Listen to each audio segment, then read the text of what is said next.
아멘. 아멘. 예, 오늘은 니고데모의 용기라는 제목으로 은혜를 좀 나누었으면 합니다. 여러분, 식자라고 하죠. 소위 지식 있는 사람들 말하죠. 지식이 좀 있는 사람들은 사실 조금 비겁한 면이 있습니다. 모든 사람이 비겁하다 뭐 이렇게 뭐 말하기는 좀 곤란하지만 약간 비겁한 면이 있습니다. 왜냐하면 너무 많이 알기 때문에 그래요. 어떤 사물이 있으면 그 사물을 보는 어, 소견 혹은 식견이 여러 가지가 있지 않겠습니까? 그러면 이쪽에서 보거나 저쪽에서 보거나 이쪽에서 보면 이렇고 저쪽에서 보면 저렇고 그런 어떤 면들이 있기 때문에 너무 많이 알게 되면 사실 세상을 살아가는데 그리고 남에게 비추는 모습은 사실 약간 비겁해지는 그런 모습을 갖출 수밖에 없겠죠. 왜 그러냐? 말하기가 곤란한 겁니다. 확정지어서 이렇게 내가 내 생각 자체를 확실하게 이렇게 드러내는 것이 좀 어려워지는 것이 식자가 되는 게 아닌가 생각합니다. 니고데모는 여러분 잘 아시는 것처럼 배운 게 많은 사람입니다. 또 그리고 바리새인이고요. 또 공의의 의원입니다. 몇 명 되지 않은 정치적인 어떤 그런 인물들 중에 유대인 중에 하나니까요. 그러니까 로마 정부에서 유일하게 어떤 관료 정치의 형태로 보존하는 것이 공의회 아닙니까? 예루살렘 공의회거든요. 그 공의회의 의원이니까 이 사람이 상당한 식견이 있고 정치력도 있고 또 돈도 있고 하는 그런 어떤 사람이었다 이렇게 말할 수 있습니다. 그래서 오늘 이 요한복음에 보면 어, 다른 데는 잘 나타나지 않은 인물들이 조금씩 나타납니다. 그러니까 마태, 마가, 누가에서는 언급하지 않는 인물들이 이 요한복음에는 한 번씩 이렇게 나오는데 그 중에 대표적인 인물이 아마 니고데모가 아닐까 이렇게 생각합니다. 여러분 아시는 것처럼 니고데모와 예수님의 대화는 유명하지 않습니까? 요한복음 3장에 보면 니고데모와 예수님의 대화가 나오고 이 요한복음 3장을 통해서 우리가 또 많은 것을 배우게 되는데 영적인 구원 그리고 복음적인 삶을 뭐 새롭게 태어나는 것 중생이라고 그러죠. 그런 것에 대해서 이 니고데모와 어떤 얘기를 했던 그런 것을 통해서 우리가 중생의 어떤 진리를 이 요한복음 3장을 통해서 배우게 되지 않습니까? 그것처럼 니고데모는 다른 복음서에서는 별로 중요한 인물은 등장하지 않지만 요한복음에서는 굉장히 중요한 인물로 그렇게 등장한다는 것입니다. 이 니고데모가 이제 오늘의 본문에서 보면 두 번째 등장합니다. 두 번째 등장해서 이런 식견 있는 사람이 갑자기 태도가 굉장히 뭐라고 할까요? 단호하고 정확하게 어떤 복음적인 일 그리고 예수 그리스도의 편에 드는 일에 이렇게 나서게 됩니다. 처음 이렇게 그 등장했던 그런 니고데모의 모습과 두 번째 등장한 모습은 좀 달라졌습니다. 그리고 세 번째 등장한 모습을 보면 그 십자가 아래서 그 서슬이퍼란 로마와 또 제사장들과 그런 관료들이 이렇게 예수님을 십자가에 못 박아서 죽이는 그 일에 그렇게 흥분해서 그렇게 막 애씀에도 불구하고 바로 이 니고데모는 예수님께 대하여 아주 모략과 향유를 가져와서 예수님의 장사를 준비하는 그런 모습들을 보이게 됩니다. 그래서 오늘은 니고데모가 어떻게 용기를 가졌나, 그게 우리에게 또 어떤 의미가 있나 하는 문제들을 한번 좀 생각해 보고요. 요한복음 7장에서 우리 초막절 사건들을 계속 봤지 않습니까? 그 초막절의 초반에, 중반에, 그리고 초막절 마지막에 주님께서 예루살렘 성전에서 사람들이 앞에서 누구든지 목마르거든 내게로 와서 마셔라. 나를 믿는 자는 성경의 이름과 같이 그 배에서 생수의 강이 넘쳐 흐르리라 이렇게 선포했는데 여러분 그 자리에 있었던 많은 유대인들 중에 예수를 믿게 되는 사람도 있었고 어떻게 저런 선포를 할 수 있나 하고 굉장히 배은망덕하고 하나님에 대한 어떤 그런 강력한 도전자로 본 사람들도 있었고 그것이 정말 오늘 우리가 받아들이는 것처럼 그 생수의 강의 은혜로 우리에게 정말 그 변화와 우리에게 영적 갈증을 해소시켜주는 그런 은혜로 받아들인 그런 사람도 당시에도 있었다는 것입니다. 그래서 오늘 이 니고데모를 통하여서 있었던 이야기들을 조금 우리가 그 시대의 마지막 정리한 초막절을 그때 있었던 초막절을 마지막 정리하는 것이기 때문에 그 일들을 우리가 좀 살펴보려고 합니다. 니고데모 이야기 먼저 우리가 한번 좀 살펴보려고 하는데요. 니고데모는 성경에 3번 나타난다고 잠깐 말씀드렸습니다. 그래서 오늘 성경에 등장하는 니고데모가 생각보다 우리에게 임팩트가 있습니다. 그래서 니고데모 처음 등장한 것부터 시작해서 하나씩 먼저 한번 성경의 본문들을 보면서 살펴봤으면 좋겠습니다. 요한복음 3장 1절에서 2절입니다. 권사님. 그런데 바리새인 중에 니고데모라 하는 사람이 있으니 유대인의 지도자라. 그가 밤에 예수께 와서 이르되 라삐여, 우리가 당신은 하나님께로부터 오신 선생인 줄 아나이다.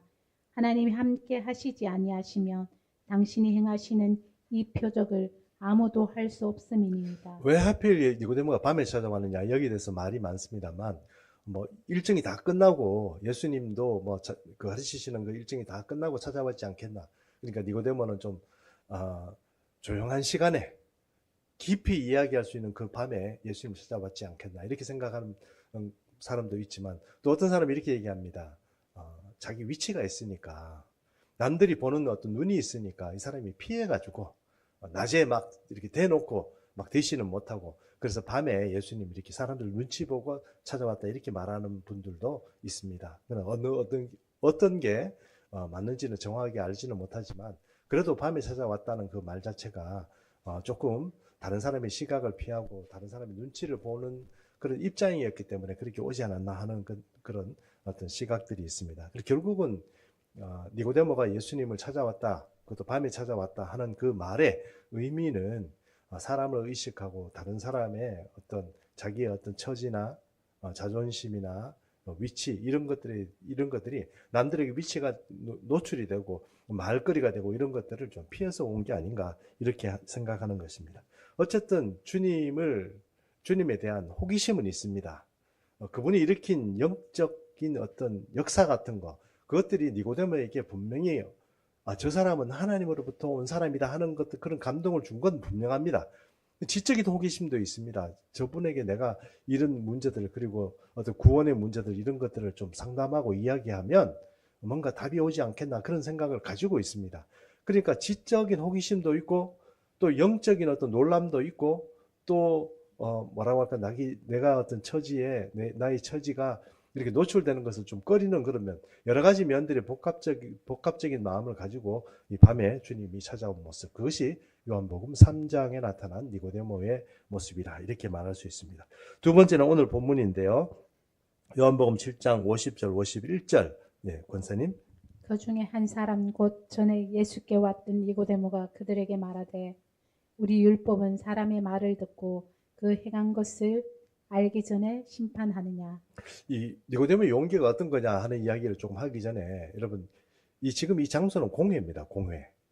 그리고 지금 그냥 사람들이 막 그냥 이렇게 아무 관계 없이 이렇게 되는 게 아니고, 우리를 말하는 국회의사당 같은 데서 지금 국회의원들이 어떤 문제를 해결을 하고 막 이렇게 지금 얘기를 하는 중이다, 이렇게 생각하시면 됩니다. 유일하게 지금 이 분위기로 봐서 유일하게 예수님 편들고 지금 나선 사람이 이 사람입니다. 그러니까 온갖 비난과 공격, 그런 것들이 내게 집중될 것을 알죠. 알고 지금 이렇게 얘기를 하는 겁니다. 니고데모가 어지간한 용기가 없으면 이런 일들을 못하겠죠.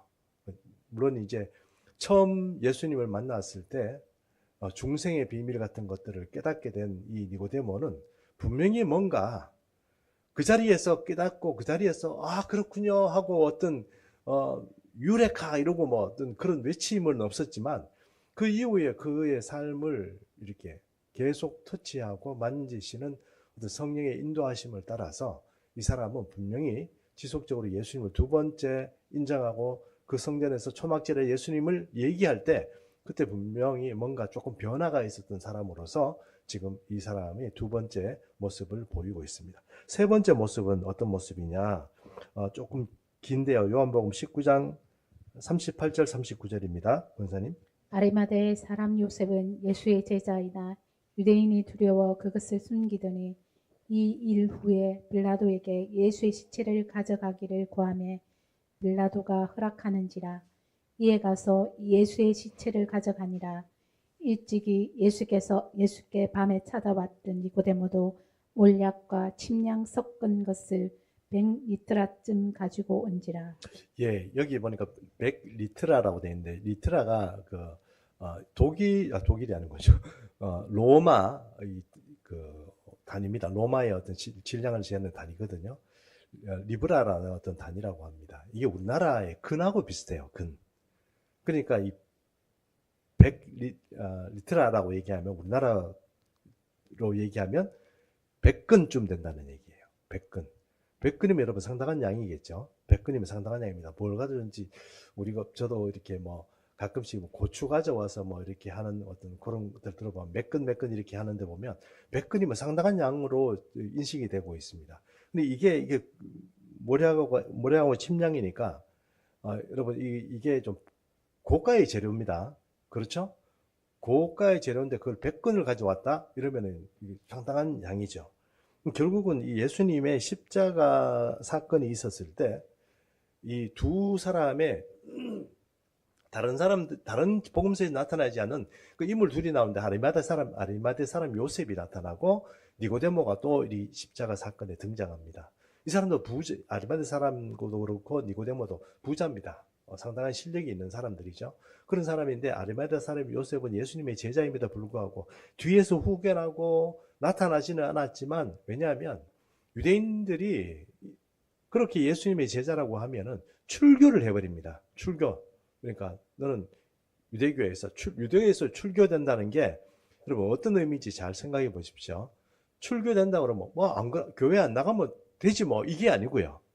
유대 사회에서 출교가 되면 그 사람하고 거래를 못 합니다. 상거래가 안 돼요. 그러니까 저 사람은 출교된 사람 상대를 안 해주는 거예요. 사회적으로 결혼하는 자녀들 뭐 결혼하는 문제, 사회적인 관계를 얻어가는 문제, 직업의 문제, 그 다음에 여러 가지 문제들, 그런 문제들이 지금 다 단속을 당하는 겁니다. 그래서 출교된다는 건 상당히 유대 사회에서 무서운 겁니다. 그렇기 때문에 함부로 말을 못하죠. 예수님 믿음에도 불구하고 아리마대 사람 요셉은 자기가 가진 재산이 있잖아요. 그러니까 이걸 가지고 막 내가 예수 믿습니다 이렇게 못하는 거예요. 그래서 숨기고 있었습니다. 그러나 예수님이 이렇게 돌아가시자마자 아리마대 사람 이 사람 요셉이 용기를 냈습니다.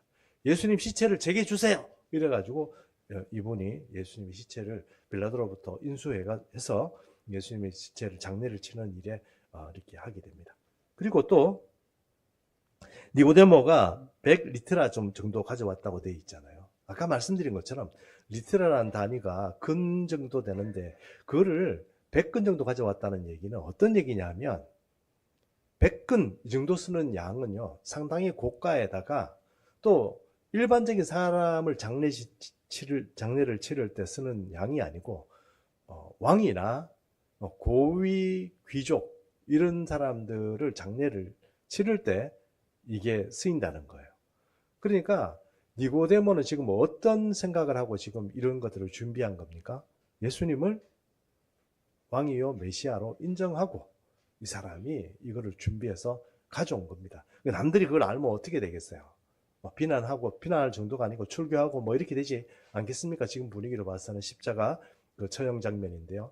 그런데도 불구하고 아리마대 사람 요셉도 용기를 내었고 또 니고데모도 지금 죽어도 좋다 이런 생각을 가지고 예수님의 장례를 위해서 자기가 가진 많은 그런 것들을 지금 이렇게 제공하고 그리고 그것을 제공하는 것이 여러분 다시 말씀드리지만 예수님을 왕으로 혹은 메시아로 그가 충분히 인정하고 자기 속 사람 전체가 내 인생 전체를 걸고 인정하는 그런 어떤 양을 가져와서 이렇게 하나님 예수님께 드렸다 하는 것입니다.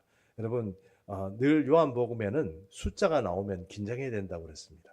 그 숫자가 의미하는 바가 있거든요. 100근 정도 되는 그 양을 이렇게 하나님께 드렸다는 것은 니고데모가 어떤 마음으로 하나님께 드렸는가 하는 것을 보여주는 그런 숫자가 할 수 있다는 것입니다. 그래서 결론적으로 우리가 좀 이런 어떤 니고데모의 삶을 통해서 일반적인 식자들이 걷는 걸음이 아니고 니고데모는 확실히 예수님을 증거하고 확실히 예수님을 인정하고 그렇게 따라왔던 혹은 변화되었던 몇몇 되지 않은 식자들 중에 이렇게 확실히 변화를 보여준 그런 어떤 사람이다. 이렇게 말할 수 있다는 것입니다. 니고데모는 이 니고데모의 용기에 대해서 우리가 오늘 좀 살펴봤으면 좋겠는데요. 그러니까 두 번째 오늘 니고데모 이야기 사건을 다루고 있지 않습니까? 어떤 상황에서 그럼 니고데모가 용기를 냈냐? 그 니고데모의 용기에 대해서 먼저 좀 살펴봤으면 좋겠는데, 이 요한복음 45절에 7장 45절에 보면, 여기 보면은 이 경비병 얘기가 나옵니다. 경비병.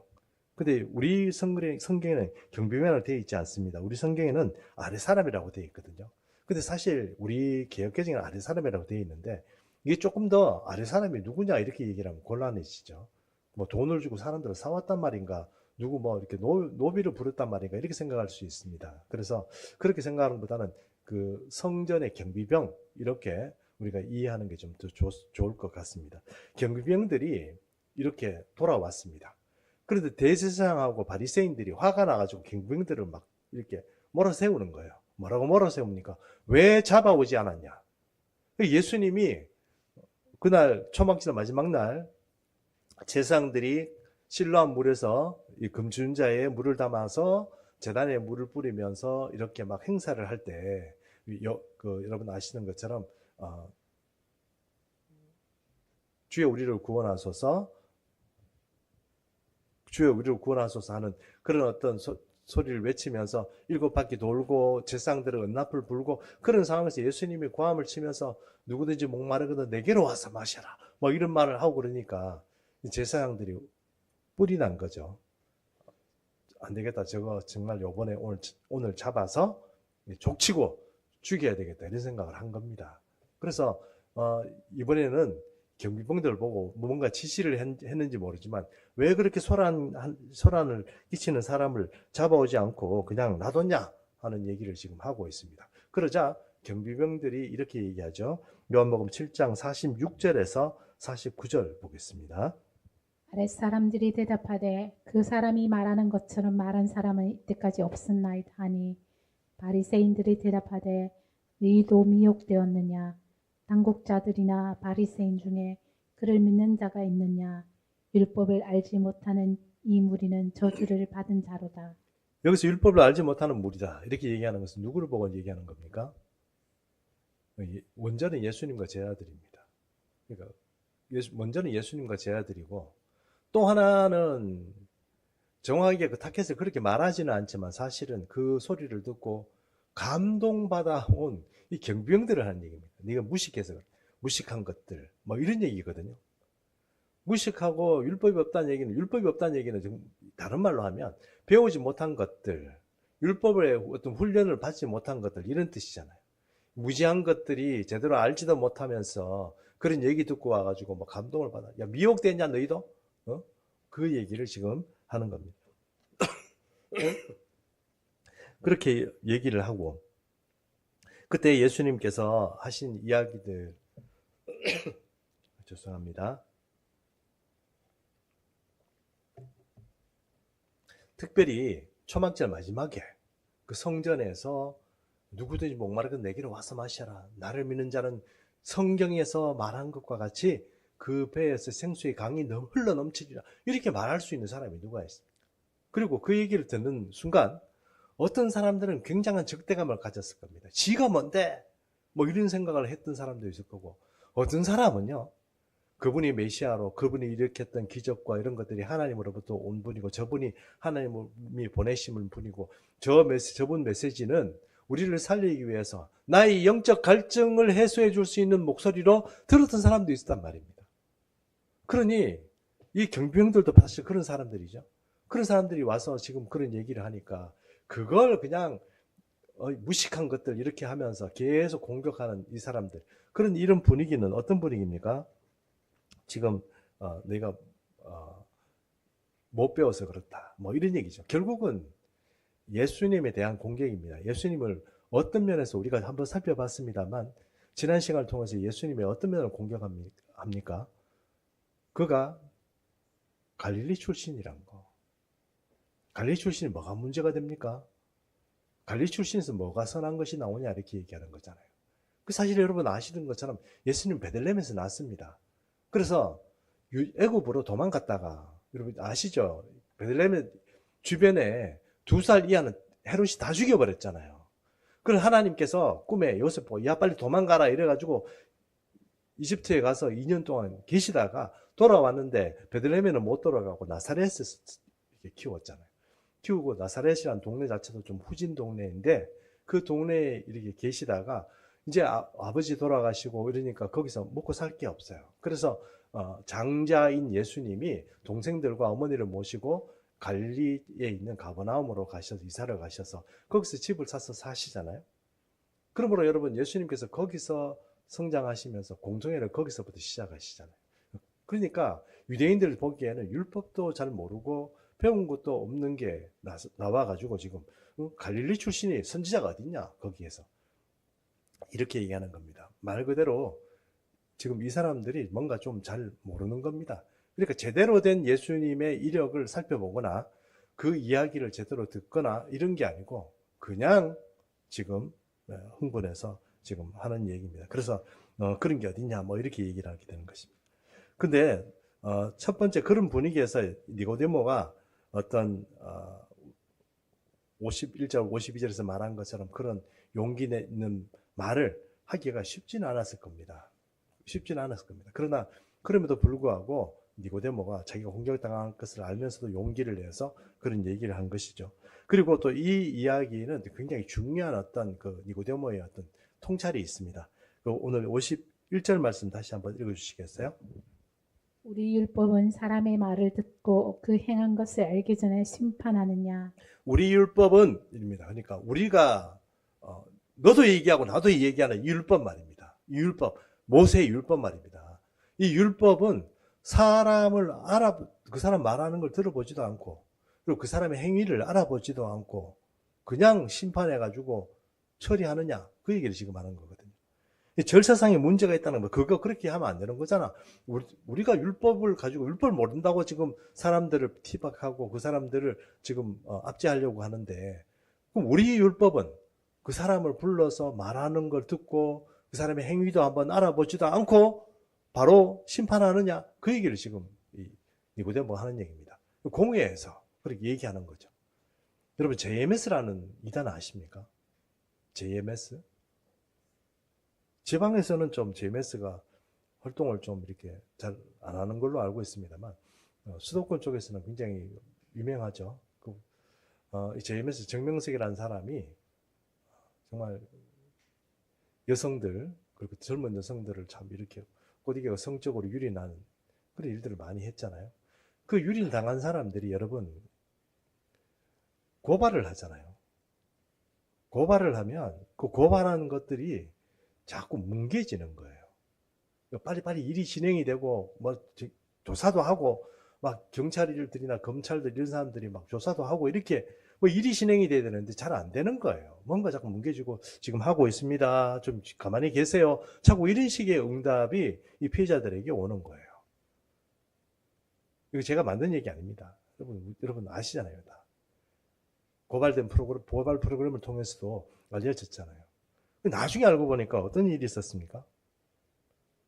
그 JMS 출신 경찰들 좀 이렇게 고의식이 있는 사람들이 다 모여가지고 조직적으로 방해한 거예요. 수사가 진행이 안 되도록. 그리고 뭐 고발이 들어오면 어떤 식으로 대체해라. 뭐 이런 것도까지 뭐 다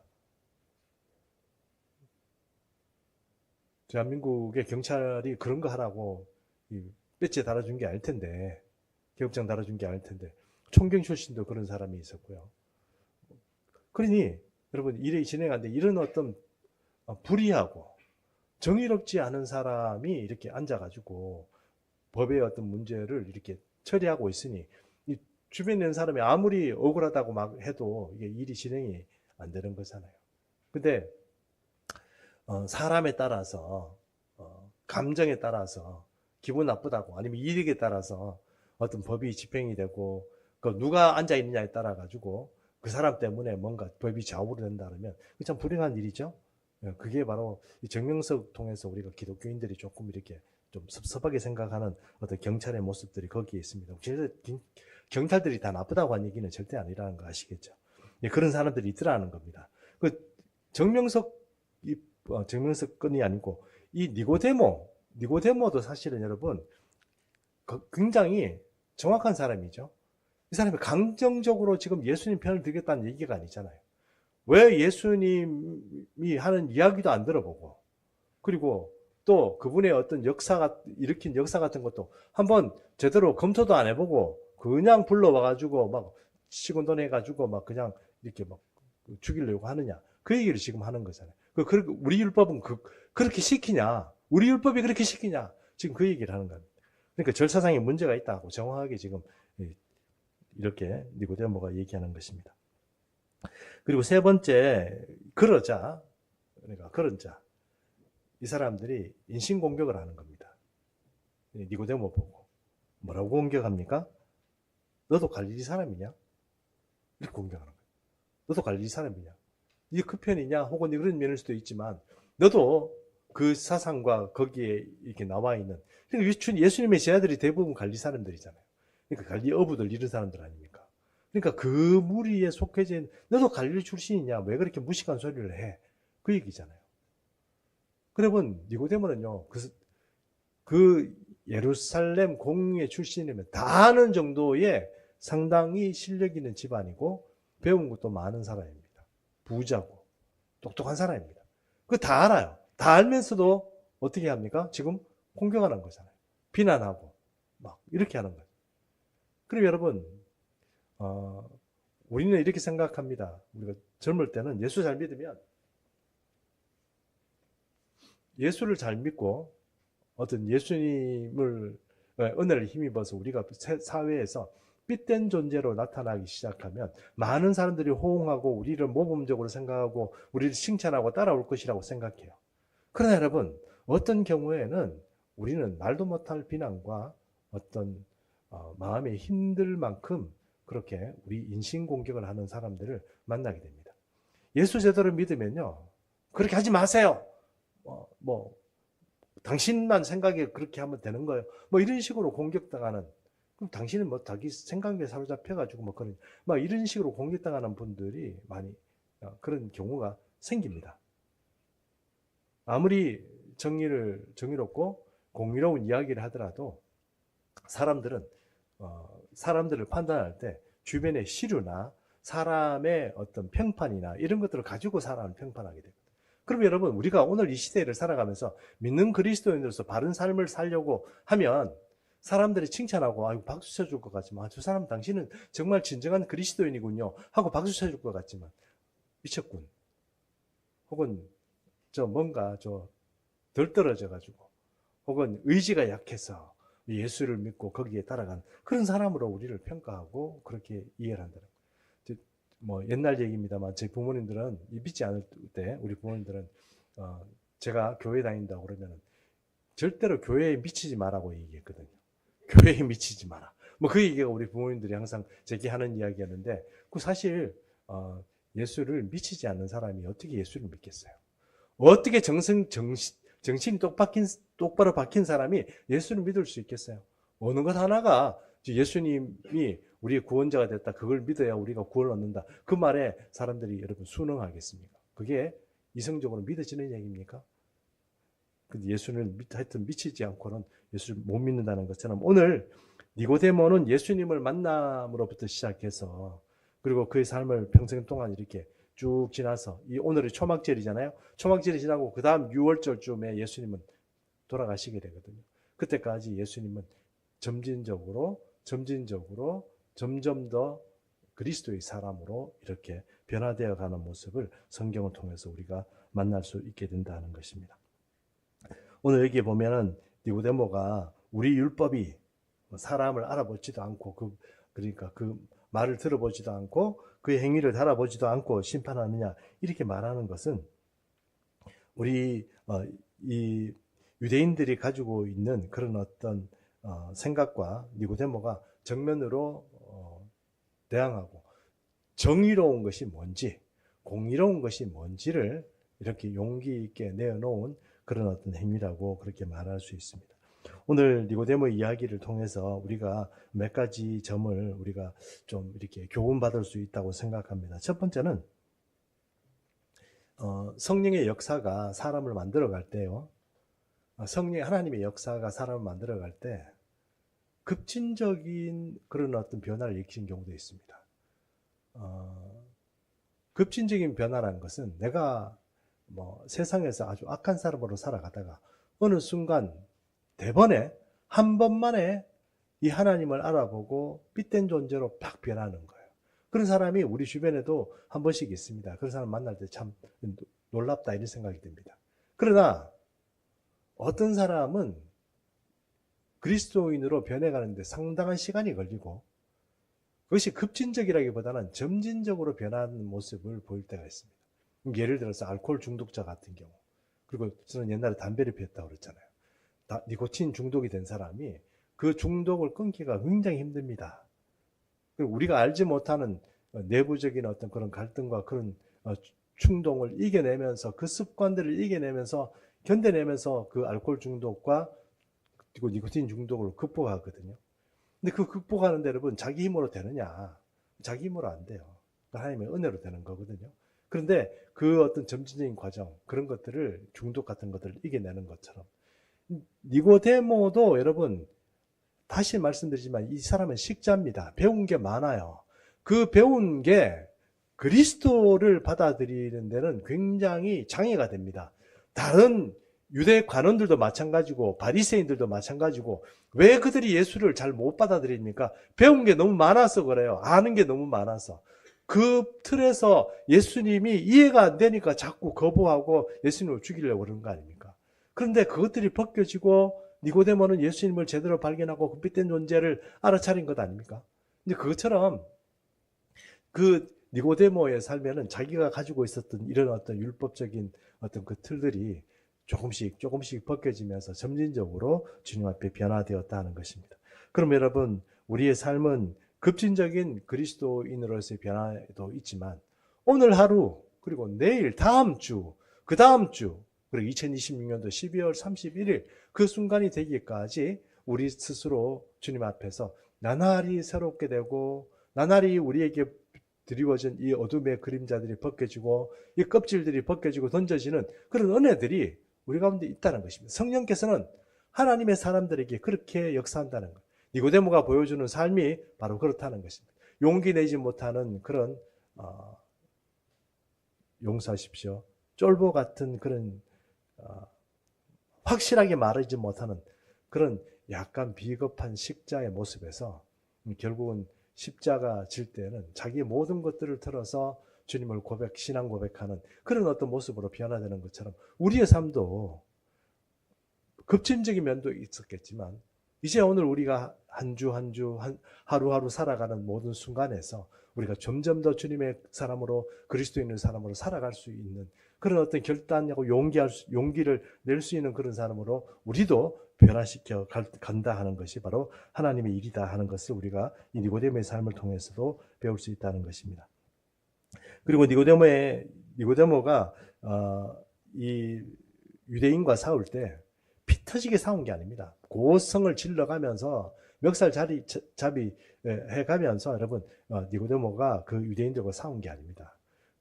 왜 이런 얘기를 하냐면 니고데모도 알고 거기 있는 사람이 다 압니다. 지금 예수를 잡아서 십자가에 못 달아 죽이자 이 말이거든요. 지금 여러분 생각에는 그냥 논쟁 벌였다고 생각하는데 그게 아니고 지금 경비병들을 빨리 보내가지고 잡아와가지고 처치질도 하고 두들겨 패기도 하고 또 세상도 신문도 하고 이렇게 해서 잡아 죽이자, 지금 죽이자 그 얘기를 하는 거잖아요. 그걸 여러분 니고데모가 막아서는 거예요. 그래 니고데모가 그렇다고 해서 니고데모가 그걸 막았을 때 안 된다 이러고 고함치고 멱살 잡고 이렇게 두들겨 패고 이렇게 힘으로 완력으로 했습니까? 말 한마디밖에 한 게 없습니다. 우리 율법으로는 당신이나 나는 얘기하는 이 율법이 파란 말도 들어보지도 않고 그 행위를 달아보지도 않고 심판하느냐 그 얘기잖아요. 그 한마디 가지고 용기 있게 딱 버티니까 사람들이 지금 예수님을 못 잡아 죽이는 겁니다. 결론적으로 얘기를 하면 몇 절이죠? 마지막 절 권사님? 다 각각 집으로 돌아가고. 예, 52절의 말씀이 이렇게 다 각각 집으로 돌아갑니다. 니고데모 때문에 결국 예수님 못 잡아서 십자가에 못 돌아가시게 하고 결국은 그 사람들이 이 니고데모 때문에 아무 말도 못하고 니고데모에 비난하고 또 니고데모 행해서 뭐 니도 갈릴리 출신이냐 이렇게 비난하고 막 나섰지만 결국 니고데모가 뭐 끄떡없이 버티고 있으니까 결국 아무 일도 안 되고 이제 뭐 행사도 끝나버리고 할 수 없다 집에 돌아가자 이렇게 지금 공예가 해산이 되는 것입니다. 여러분 우리가 항상 막 나서가지고 바른 말하고 내만 똑바르고 의로운 사람처럼 이렇다 저렇다 막 얘기하고 그런 사람 되라고 하는 얘기는 아닙니다. 성경이 우리에게 그렇게 가르치지는 않습니다. 그러나 오늘 니고데모처럼 정말 용기가 필요할 때 그리스도를 주로 고백하고 또 그리스도를 향하여서 정의롭고 공의로운 이야기를 할 수 있는 사람이 그리스도인이라고 오늘 성경 우리에게 말하고 있습니다. 니고데모의 어떤 삶을 통해서 우리는 오늘 두 가지를 정리합니다. 하나는 점진적인 변화입니다. 니고데모가 그 식자라는 그 엄청난 무게의 지식을 하나씩 벗겨내고 예수님을 영적으로 깊이 있게 만나게 되는 것처럼 우리도 우리 삶을 살아가면서 온갖 생각들이 여기 머리에 꽉 차 있습니다. 그리스도를 순종하고 성령의 은혜에 순종하고 살아가기에는 너무나 많은 지식들, 생각들 그런 것들이 우리 경험 같은 것들이 우리의 삶과 머리에 꽉 차 있습니다. 그럼 그게 벗겨져야 합니다. 그러나 그 벗겨지는 게 하루아침에 돌 깨듯이 망치로 꽝 해가지고 벗겨지는 게 아니고 하나씩 하나씩 깨달아지면서 벗겨집니다.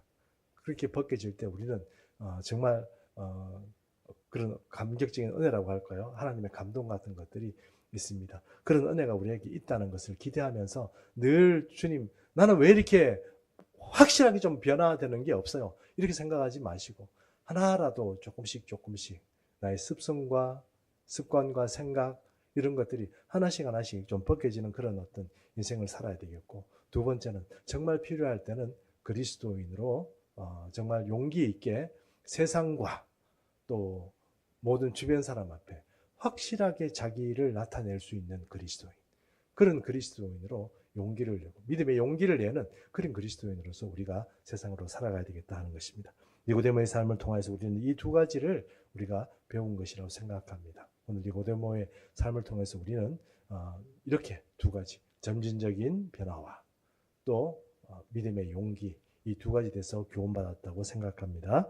이제 우리 찬송가 259장 1절 4절 부르시면서